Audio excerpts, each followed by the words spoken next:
Hello, educators. John Waller here, back for part 2 from the talk starting on Tuesday.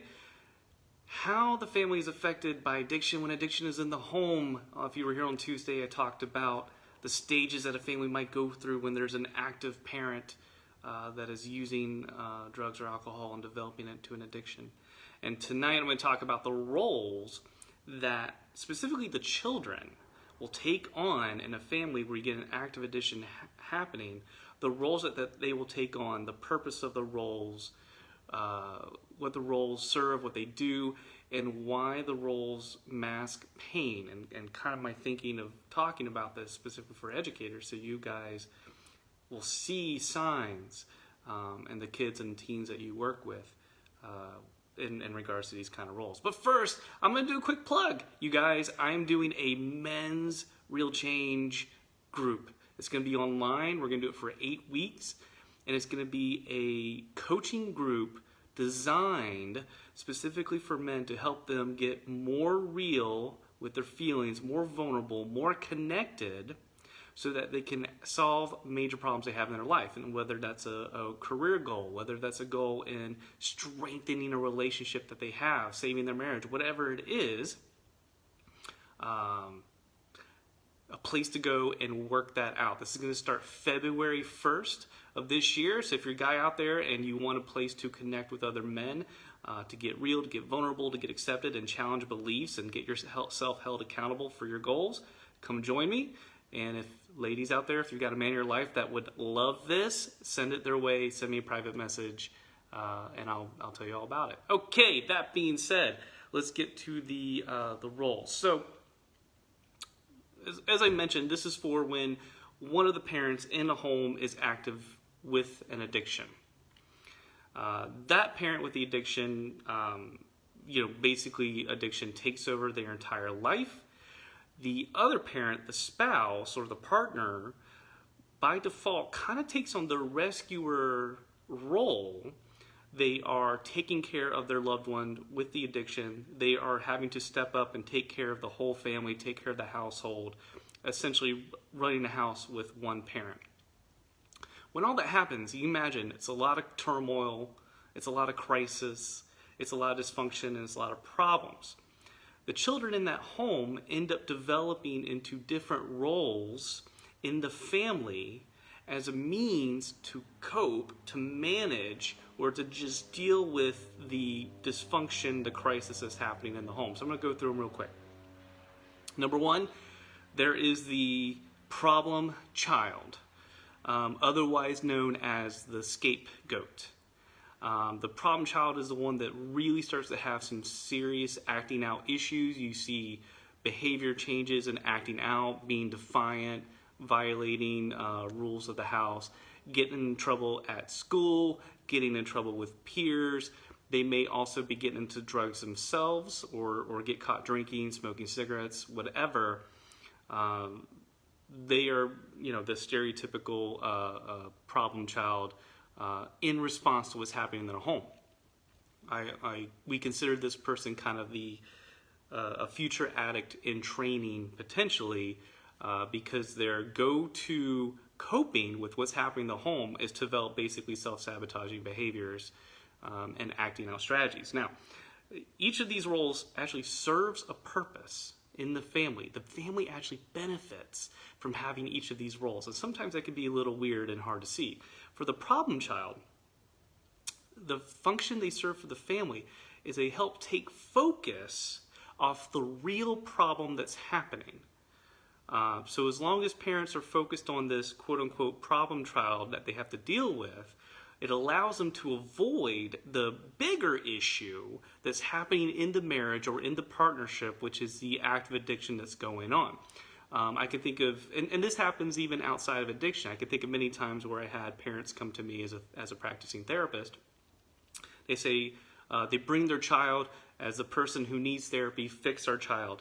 And what I find more often than not, the actual problem is happening in the marriage, in the partnership, and they are putting everything on this child to avoid what's going on in the marriage. And there's been times even when I do great work with the kid gets better, And all of a sudden, the parents don't have anything else to focus on other than the actual real problem that's going on between them.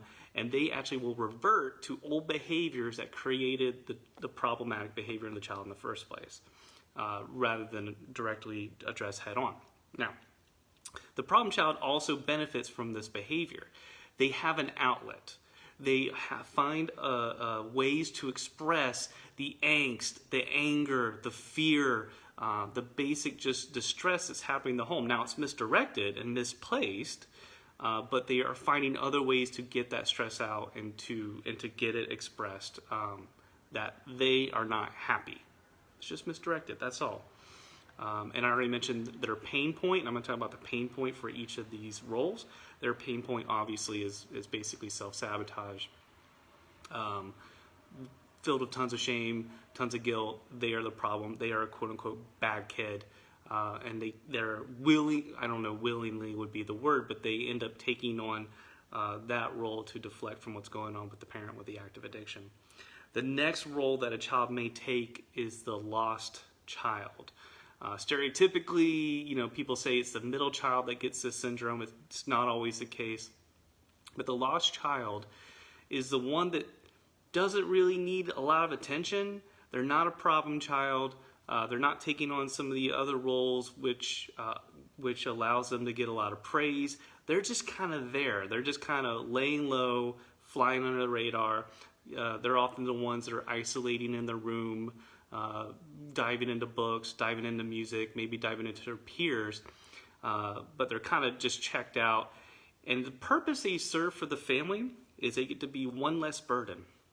Well, at least there's one family member that we don't have to worry about. They're doing their own thing. They don't cause any problems. They don't do anything to warrant us giving any attention. They're fine. We don't have to worry about them. Of course, the problem with that is that that child gets forgotten. And that's the pain point. They're basically ignored. They're forgotten. Their needs are not actually being addressed because they're not raising a stink and they're not showing off and seeking out attention for themselves. They benefit from this behavior as they get to avoid the drama that's happening in the family. They get to step out of it. I'm going to stay in my room. I'm going to isolate, and I'm not going to get into the mix with all of you guys. Next up, the role of the clown. This is the child that develops a really great sense of humor. They end up telling jokes. They maybe will do funny little dances or do funny little stunts to get everybody's attention. They're kind of like the comic relief of the family. The purpose of that role, how it benefits the family, is that the child is easing the tension. So the child learns when mom and dad get too tense with each other, maybe they start fighting over the addiction, or maybe the silent treatment's just too much to handle. They inject a little bit of humor, everyone laughs, tension decreases a little bit, and the child can feel less anxious, less fearful, less just distressed over what's happening. So they serve that function for the family, helping to ease tension. Obviously, the clown child, the role, they benefit because it gives them a sense of control. I mean, for all these kids, they're experiencing a total lack of control over their situation, and they're each trying to find ways to gain control. Same thing for a clown. The clown is learning by using humor, by distracting the family, by being the comic relief, quote unquote, they're able to have some sort of control over the situation. Now, this is a problem. Their pain point is being ignored. They are learning to mask their pain, to stuff their pain, and put on a face, put on a happy face, put on a smile, and pretend that everything's okay. And that's why it's ultimately an unhealthy way to be. Now, humor is often considered a healthy-ish defense mechanism, and that's certainly true.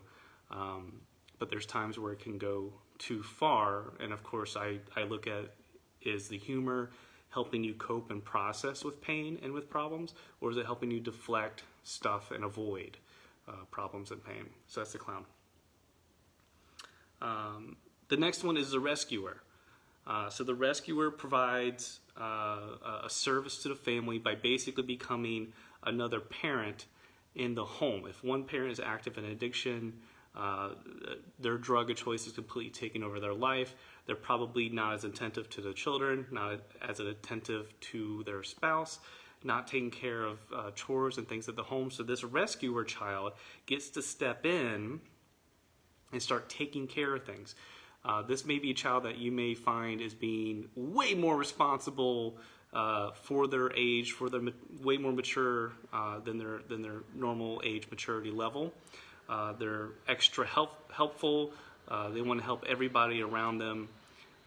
And oftentimes they even will get involved if there's a fighting in the family. They will come in to try to solve the problem, to try to negotiate, try to end any kind of conflict that's happening in that rescuer role.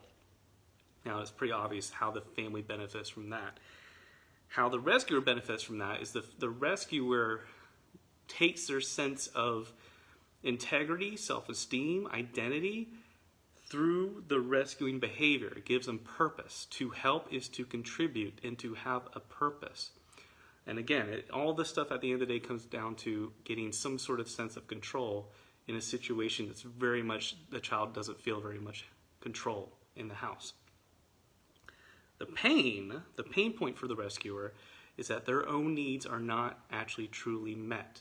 I can think of countless clients that I've worked with where they were, as a teenager, maybe they took on the rescuing role in a dysfunctional family or a family with a lot of issues, where they seemed like they had it together, they seemed more responsible, they seemed more mature, but they were so neglecting their own needs, it really was a crush, a blow to their self-esteem, their sense of self-love, and their ability to meet their goals, really.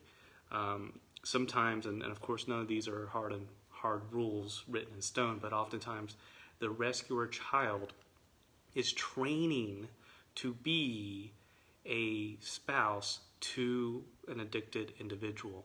They're learning how to enable and how to rescue someone who has a struggle with the drugs or alcohol.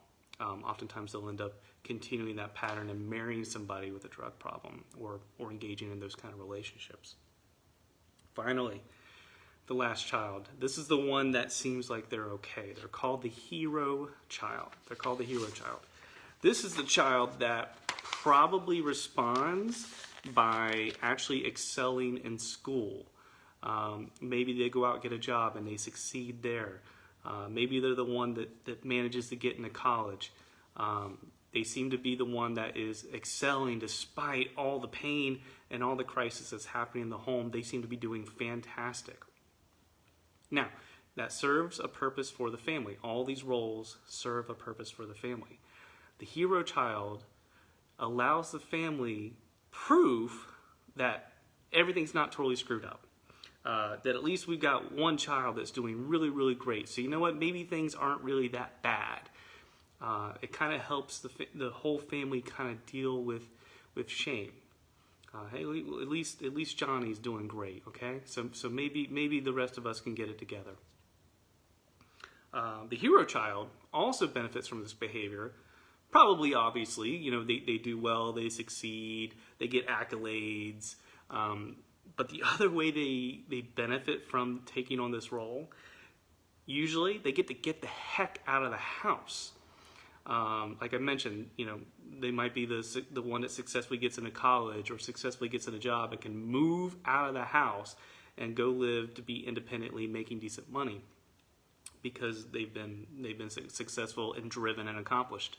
All of that serves the purpose is to get the heck away from this situation, from this pain that's happening in this home. It gives them the escape, basically. The pain point of them, and this is where it gets tricky, is because people usually view the hero child as they turned out okay. They also have a major pain point. Their major pain point is that they must seek accomplishment or perfectionism in order to have any kind of ego integrity. So they will often be driven by perfectionism or driven by, I must succeed, I must accomplish. And anything falling short of that will be a complete destruction to their ego, a complete blow. So they actually live with a lot of shame. They have a different way of dealing with the shame through accomplishment, through achieving significance, but they're likely to fall apart the time that they're not following the times that they fall short. And let's be honest, anyone seeking the goal of perfectionism is ultimately never satisfied, never fully content, never fully happy. So that is their pain point. So these roles will even, get passed down from generation to generation. Just to make it a few extra points. Like I mentioned, the rescuer is being trained to be in a relationship with someone who's struggling with addiction. The problem child is in training to be someone who's struggling with addiction and still managing to be within a family unit. The other thing that may happen is that the kids may switch roles, because again, the whole reason why they're taking on these roles is that they are meeting the needs of the family. They are trying to help the family every way they can through these behaviors. And if one child graduates high school, gets out of the home, the kids that are left and still in the home, they may reshuffle their roles and actually do a total 180 to readjust and to deal with, now we've got one person out of there. I've actually heard of many times where a problem child, maybe the problem child is the oldest child, they finally leave the home, and then the next child, if let's say they're a lost child, they then become the problem child, because someone's got to fit that role of distracting from the real true crisis. So just a few points there. These things are malleable, they can change, but that is like the basic roles that we come across with. So anyway, that being done, I appreciate the opportunity to be on here, and I hope this has been helpful and informative. And again, I'm running a men's group starting February 1st for a place to be vulnerable, hold yourself accountable, working towards goal, and working on bonding and connecting with other men. And we always have a great time when we do it. So I will say have a great night, everybody. And again, this is John Waller, licensed mental health counselor. Take care.